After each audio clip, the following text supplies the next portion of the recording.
네, 안녕하세요. 집합과 명제 두 번째 시간입니다.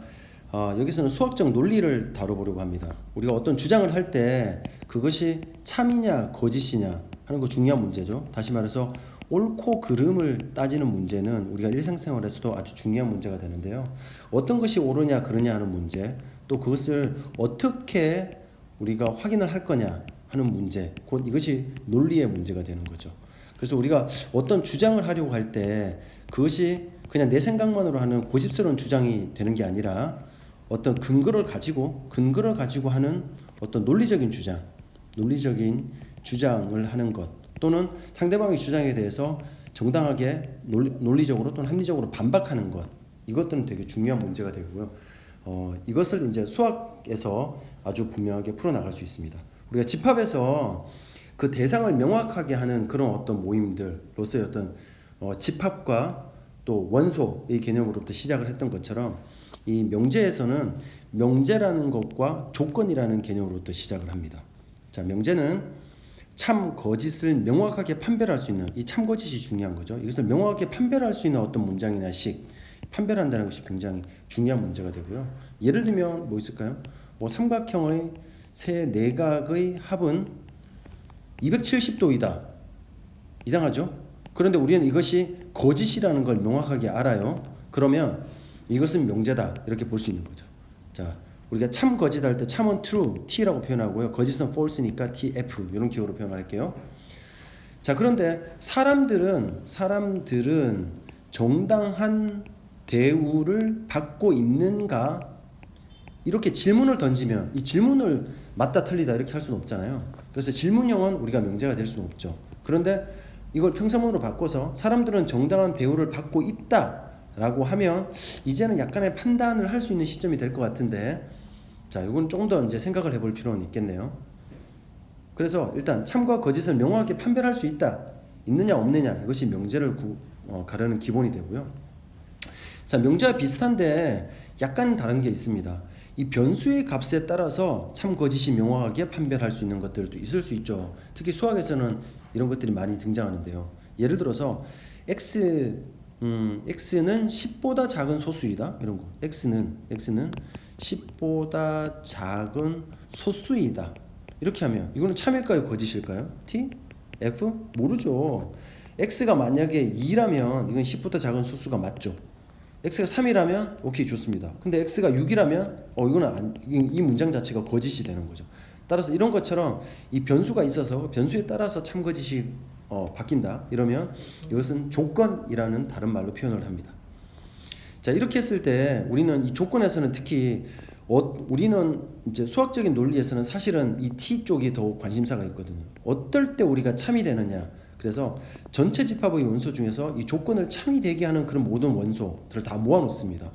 자, 그러면 이 아까 가지고 왔던 x는 10보다 작은 소수이다라는 이 조건에서 우리는 참이 되게 만드는 건 뭐가 있을까요? x는 2, 3, 또 5, 7 이런 게 있죠. 자, 이거를 다 모아놨어요. 그럼 집합이 되겠네요.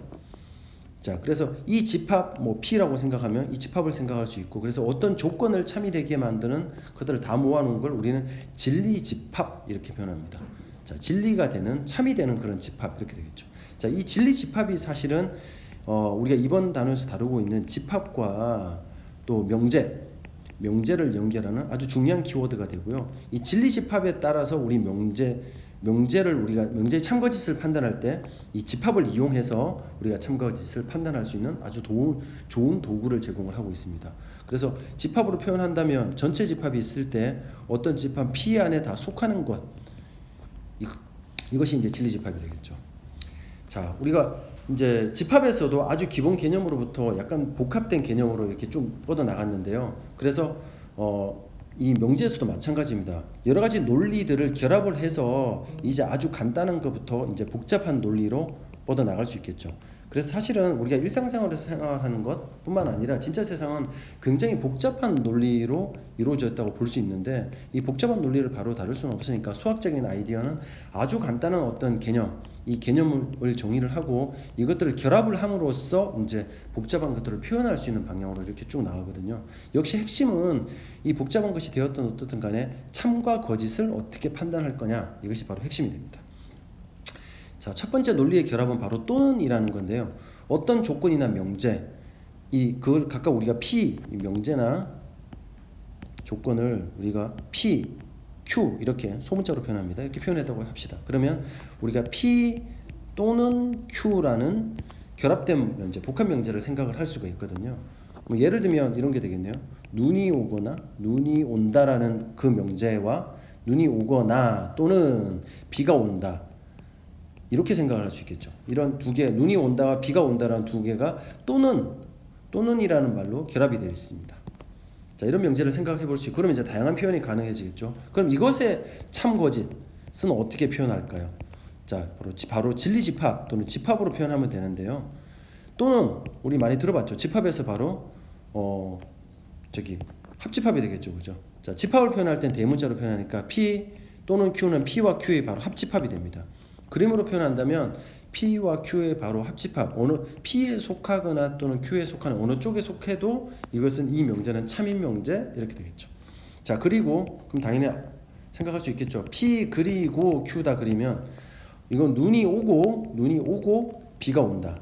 그럼 이것이 참이 되려면 이 둘 다가 성립해야 되겠죠. 그래서 P와 Q의 합집합으로 표현할 수 있겠네요. 그래서 P집합과 Q집합에 공통으로 해당되는 그 둘 다를 만족할 때 우리는 이 명제가 참이다 이렇게 표현할 수 있습니다.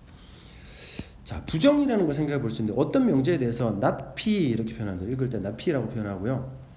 자, not P는 예를 들어서 눈이 온다라는 거에 대해서 우리는 눈이 오지 않는다 이런 명제를 생각할 수 있잖아요, 그죠? 그럼 당연히 not P는 바로 전체 집합이 이렇게 됐을 때 P라는 명제가 아닌 것, P의 여집합이 되겠죠. 그래서 이거의 진리 집합은 바로 P의 여집합 이렇게 표현할 수 있습니다. 자, 이 또는과 그리고에 해당하는 명제를 우리가 부정을 해볼 수 있습니다.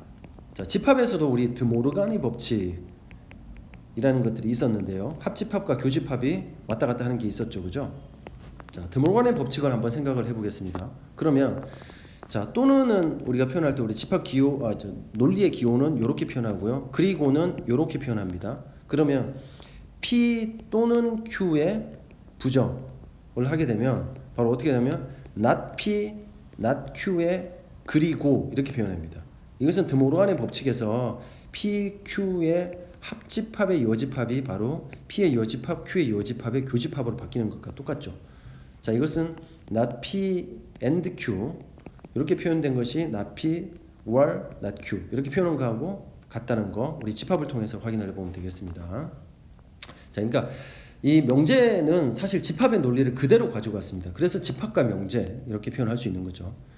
자, 논리가 결합된 거 바로 두 번째, 조금 더 나아가 보면 아주 우리 일상생활에서 많이 쓰이는 바로 조건문이라는 게 있는데 굉장히 중요한 거요. 역시 두 개의 어떤 조건으로부터 P이면 Q라는 명제를 가지고 올 수 있고요. 자, 이게 뭡니까? 이를 쉽게 생각하면 어떤 생물은 사람이다라는 것과 어떤 생물은 동물이다 이러면 결합하면 어떤 생물이 사람이면 동물이다 이런 문장을 생각할 수 있죠. 자, 그러면 이것을 우리가 P이면 Q 이렇게 표현할 수도 있고요. 이렇게 할 수 있습니다. 그러면 이것은 참인가요? 또는 거짓인가요? 어떻게 확인할 수 있지? 사람이 모두가 동물이 되면 되는 거죠. 그래서 이것의 조건문, 이 조건문의 앞쪽을 이제 조건이라고 하고 뒤에 걸 결론, 조건이 아니죠. 이 가정과 결론 이렇게 표현하죠. 앞쪽을 P를 가정, 결론이라고 하는데 이 가정에 해당하는 진리집합 P가 결론에 해당하는 진리집합 Q에 포함이 되면, 다시 말해서 P가 Q의 부분집합이 되면 우리는 바로 T가 됩니다. 이렇게 참과 거짓을 판단할 수 있고요. 그러면 이런 경우가 거짓이 되는 경우는 어떻게 판단할 수 있을까요? 자, 거짓이 된다는 얘기는 예를 들어서 사람이면 동물이다 생각해 보면 사람이면 동물이다라는 말이 거짓이 된다는 얘기는 사람이면서 동물이 아닌 그런 경우가 단 하나라도 존재를 하면 되겠죠. 자, 사람이면서 그럼 그러니까 P에 해당하면서 동물이 아닌 둘 다를 만족하는, 자, 이것이 하나라도 존재하면 됩니다. 존재한다는 얘기는 공집합이 아닌 거죠. 자, 이런 거 이게 뭡니까? 결국은 사실은 이 논리는 가정이 참이면서 결론이 거짓이 되는 그런 경우가 해당. 그럴 때 우리는 이 전체 조건문이 거짓이다 이렇게 표현하는데요. 이런 걸 우리는 발레라고 합니다. 예를 들면 이런 거죠. 사람이면서 and 동물이 아닌 그런 얘가 있으면 이 문장 자체가 우리가 거짓이다 이렇게 판단하겠죠. 그런 경우는 없겠죠. 물론 우스갯소리로 이런 얘기를 합니다. 그럼 식물인간이 있나요? 자, 식물인간이 만약에 이 문장에 해당한다면 이것은 거짓이 될까요? 네, 한번 생각해 봅시다. 자, 이런 경우 한번 생각해 볼 수도 있겠네요. 예를 하나 더 들어본다면, 예를 소수는 홀수이다. 소수는 홀수이다. 자, 이 문장은 우리 조건문에 바꾼다면 이렇게 되겠죠. 조건문으로 바꾼다면 이렇게 볼 수 있는데, 어떤 수 x가 소수이다. 그러면 x는 홀수이다. 이런 문장으로 이제 두 개의 조건으로 정리를 해볼 수 있겠죠.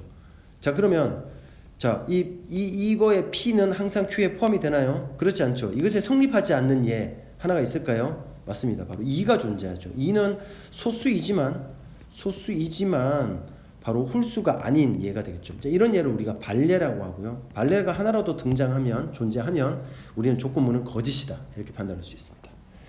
자, 마지막으로 우리가 이 논리의 결합에서 나오는 중요한 것이 하나가 모든과 어떤이라는 명제가 있는데요. 바로 이 모든과 어떤이 우리 이 주제 문장하고도 관련이 있죠. 자, 한번 봅시다. 명제에 모든과 어떤이 결합합니다. 그럼 모든 x에 대해서 어떤 p 또는 어떤 x에 대해서 p 이런 걸 주장할 수 있습니다. 그럼 예를 들어서 모든 사람은 동물이다. 오케이. 자, 이 문장이 참이려면 사람 중에 어떤 단 하나의 예외도 없이 다 동물이어야 되겠죠. 따라서 진리집합 P가 바로 전체 집합하고 같아야지 우리는 T라고 볼 수 있습니다. 그런데 어떤 X에 대해서 P라고 하면, 자, 이 말은 어떤 사람은 동물이다. 이것이 우리가 참이 되려면 사람 중에 동물인 하나라도 존재하면 되죠. 다시 말해서 P가 공집합이 아니면 우리는 이 집합은 참이다. 이렇게 표현할 수 있습니다. 자, 이것의 부정 한번 생각해 볼까요? 모든과 어떤의 부정. 모든 사람은 동물이다를 부정을 한번 해볼까요? 부정한다면 이런 거 되겠죠. 모든 사람이 동물이다의 반대가 되려면 이렇게 표현합니다. 어떤 사람은 동물이 아니다. 이게 부정이 되겠죠. 그래서 모든의 부정은 바로 어떤으로 바뀝니다. 그러면서 not p, 그러니까 어떤 x에 대해서 not p 이렇게 되겠죠. 반대로 어떤의 부정은 모든으로 바뀝니다. 모든 x에 대해서 not p 이렇게 되겠네요. 자, 부정에 관한 것들도 예를 통해서 한번 이해를 한번 해보도록 합시다. 자, 이런 어떤 기본적인 개념들을 가지고 우리가 수학적인 문장뿐만 아니라 아주 일상생활의 복잡한 어떤 논리들도 풀어나갈 수 있는, 바로 체계적으로 그리고 명확하게 풀어나갈 수 있는 기본을 갖추게 됩니다.